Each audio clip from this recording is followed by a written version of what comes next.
here. Today's a big day because we get to compete, and that's always the best days for us, where we get a chance to practice and then show everybody what we've been practicing. And then obviously we have our 2025 class that started to roll in today with 5 players that we're really excited about.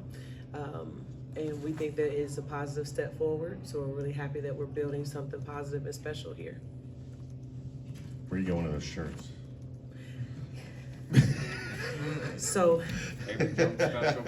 isn't it always? So we have a very special coach in Abby Jump, because not only is she great at basketball, she's very, very creative. But we just want to make sure everybody knows that the CPAW is the main thing. Coaches always say recruiting is the lifeblood of the program.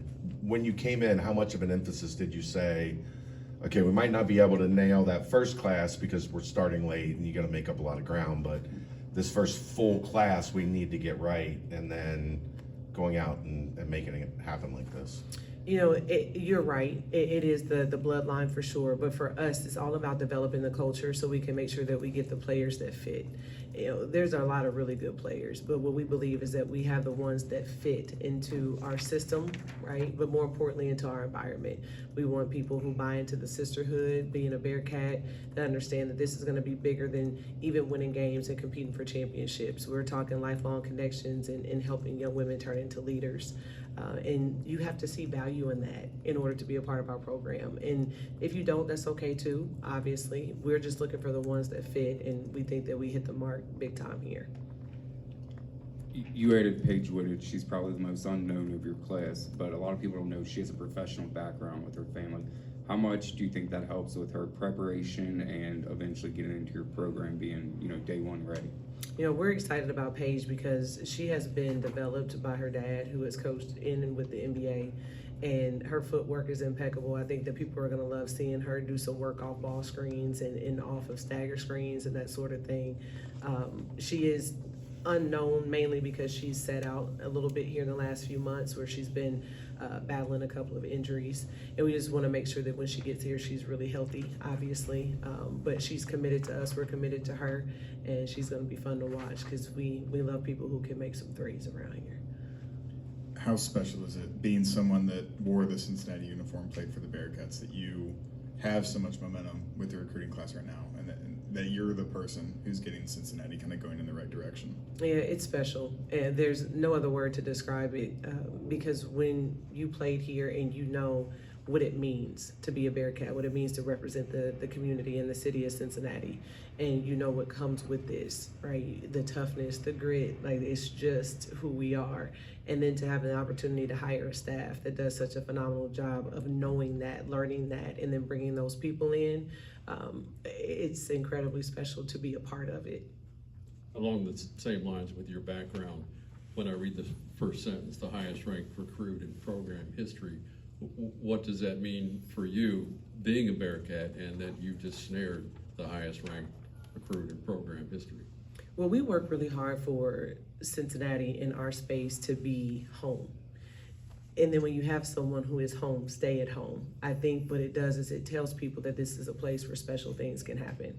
This is a place where we can compete, a place where, as we are transitioning from one league to the next, that we are going through some changes, that there's someone who believes in our vision and not only where we are, but where we're going. So Dee is such an important part of that piece, because when she decided that she wanted to be a Bearcat, I think it brought attention to our program, and people said, well, if it's good enough for Dee, well, let me take a serious look at it.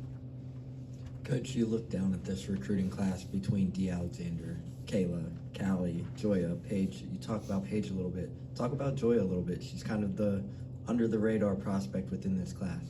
You know, it's interesting when you get someone who's from a smaller town, because a lot of people don't necessarily know about her, but she's a state champion, you know, and she's the best player on her team, and she's going to be again this year. And it's important to us that we don't just get people who score a lot of points, because we think she's arguably the best offensive player in the state. And you want someone who wins.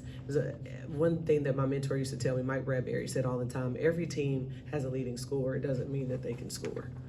And Joy is not that. Joy is a 3-level scorer, And it doesn't matter who she was playing or what level she be playing on, she would still be as effective as she is now. And what I love most about her is that she has some pride defensively too. So it's not just gonna be scoring points, she's gonna sit down and guard. Number one player in Ohio, number one player in Maryland, and then also, you know, a top 3 or 4 player in Tennessee as well as Florida. What does that say about your ability to build your program to a national level and the perception and momentum that you guys have right now? Yeah, it says that my staff works incredibly hard. And I think that us being together and the chemistry that we have, they know not just, again, what a good player is, but who does Trina want to get up and coach every day? What type of person does Trina want to be in the gym with? And who is she going to enjoy developing? And they put so much energy into making sure that these are kids that I want to coach, that I can coach successfully, that's how you end up with these people. It doesn't matter where they're from. It only matters to us that they are fit and they believe in us. Because one thing is for sure, when you're a Bearcat and you're in our program, we're going to believe in you. We're going to fight for you. We're going to do everything we can for you to accomplish every goal that you have. And so to have that reciprocity, I think, is what, again, makes this group really special. When you got here, you guys had, to say you had a lot of ground to make up on D would probably be putting it mildly. At what point did it feel like we're actually in this thing and we can pull this off? Like, was there any point where there was a realization, or was it just a culmination of all the work that was put in? You know, interestingly enough, the first time I talked to Dee, I was with USA Basketball, so I wasn't here. She had come to campus and our coaches were on campus, and so she was talking to them, and then we got a chance to get on the phone then. I think that what she saw was our energy and our passion, but that's not to discount the work that the previous coaches did. That was not the first time she had been on campus. You know, so I think that Dee in a lot of ways wanted to stay home. And I do think that we had to put a product on the floor that she felt like, in a system in place that she felt like she could be successful in. I do think we had to prove that. But ultimately, in my mind, she was ours to lose, because this kid loves the city and she wants to play in front of her family, in front of her friends. She wants to make this program special. Was there any help from her having 2 kind of big brother figures that are here in Rayvon and Tyler McKinley? That they saw him at her commitment announcement, and that she seems like she has a great connection with those 2. Absolutely. And again, thanks, Wes. Right? Because I think that the experience that they're having, it means a lot, because they're friends, so they're going to talk. And I think sometimes people discount the importance of that. And I think that as we watch our men's program be great, just like it was in the 90s, our women's program follows suit. And I think that that's where we are headed to, where you have our men's program that's out here competing and ranked in the top 25, and now you start seeing Cincinnati in the CPAW, and you're like, hey, where's that? Who was that? And now everybody's paying attention, and those things help us as well. Kind of just want to ask a question about that transfer portal class you had last summer. I've already seen a lot of production from Hilton, Dunn, and Diba. What difference have they made so far this year in their first 2 games? Well, for Tanea, we needed a point guard terribly. And I think people who watch us play, it's not to discount last year's team, they would tell you the same thing. You know, we're not point guards. They got put in that position because we had an injury. And I think having Tanea not only brings her talent to the forefront. If you watch this play, she's explosive, she's fast, she's a 3-level scorer. You know, she has this Euro step in transition that makes the crowd ooh and ah. But really it allows Ariel and Reagan to return to their natural wing positions. So now you see Ari playing better. You see Reagan being able to settle in. They're not playing under duress because they have 40 minutes of figuring out who's going to handle the ball. Jill had a bunch of ball handling responsibilities because of that, and now she can be on the receiving end where she belongs because she shoots between 50 and 60% almost every night. So that's Tanea's has been unbelievable to have. Daly, who has knocked down some shots, is getting comfortable, you know, and I think her transition has been fun. She's also long and active defensively, and alliance and those rebounds.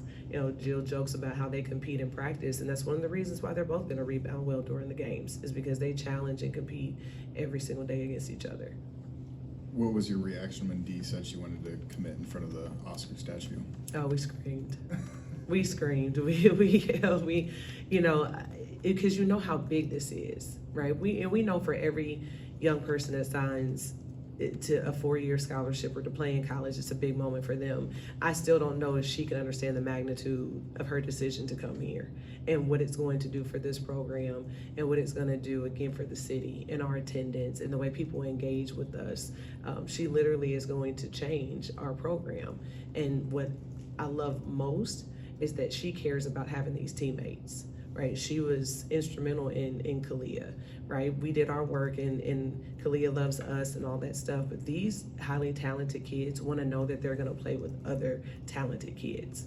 When you get the ones that are not selfish and they don't want to just come in here and shoot the ball 30 times, they want to win and they want to compete and they want to go to the tournament and go deep in the tournament. They want to know who they're going to be playing with. So we recruited this group, sure, individually, but we recruited them under the vision. This group was going to be the foundation of where we're headed in this program. Can you describe, I think I've asked you this, but the uniqueness that she possibly can win 4 state championships, and I don't know how often that's been done, but that, and then people have asked me what did she do, and when I saw her, she played every position, or could. She's incredibly versatile. I call her a mid-range killer. You can get her the ball about 15 feet, and it's so hard to get her to not lay it in or not be an and one. People will say that she doesn't shoot the ball well, and I hope they don't guard her, because that's not the case. She just doesn't have to, because she's so good 15 feet and in. So that's what you're gonna see. She's unselfish. You see her in transition. She distributes the ball. She can create a finish for herself, and she just makes people around her better. And just because she doesn't shoot the ball every time doesn't mean that she's not capable. It simply means that she cares more about the chemistry on her team and winning championships than what happens for her individually. What impact has the Big 12 had? You didn't have to recruit to the American here, but you did at your previous stop. How much different is it having that Big 12 banner when kids get here to say you're going to play in one of the best basketball leagues in America? It matters. It matters because of the competition night in and night out, right? Whether it's the Horizon League or the American Conference, you are going to play really good teams. You're going to go against really good coaches. But when you get into the Big 12, it is top to bottom. You know, and I've said some of this before. There is no game you walk in and you take a deep breath and say, we have a good chance to win. I don't know that that's the case. I think every time the ball goes up, you better play well if you expect to win. And I think that is what attracts high-level players, is the competition night in, night out, because they want to be pros. And if you're going to play at the professional level, you're going to play in the WNBA or high-level overseas, then you're going to want to compete in college and be challenged. When you look at this 5-lady class, how do you see their individual skill sets meshing with one another? Yeah, I think that we have people who are in different positions, and that's what the most important thing is. We haven't recruited up anyone's back. I think that because they bring different things, they can all be on the floor together. So where Joya is a combo guard, Kalia is clearly a point guard. But that doesn't mean that she has to have the ball in her hands. When you're on the floor with Joya, on the floor with Dee, she can take off and run in the break too and get off the ball a little bit.